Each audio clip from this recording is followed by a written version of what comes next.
இன்றைய நற்செய்தி புனித மார்க் எழுதிய நற்செய்தியிலிருந்து வாசகம். அதிகாரம் 6 இறைவார்த்தைகள் 30 முதல் 34 முடிய. திருத்தூதர்கள் இயேசுவிடம் வந்து கூடி தாங்கள் செய்தவை கற்பித்தவையெல்லாம் அவருக்கு தெரிவித்தார்கள்.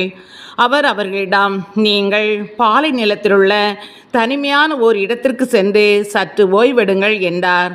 ஏனெனில் பலர் வருவதும் போவதுமாய் இருந்ததால் உண்பதற்கு கூட அவர்களுக்கு நேரம் கிடைக்கவில்லை.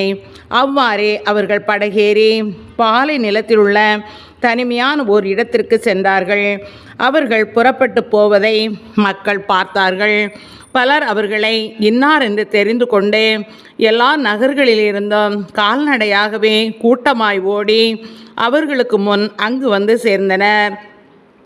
அவர் கரையில் இறங்கிய போது பெருந்திரளான மக்களை கண்டார். அவர்கள் ஆயிரில்லா ஆடுகளைப் போல் இருந்ததால் அவர்கள் மீது பரிவு கொண்டு அவர்களுக்கு பலவற்றை கற்பித்தார். இது கிறிஸ்துவின் நற்செய்தி. கிறிஸ்துவே உமக்கு புகழ்.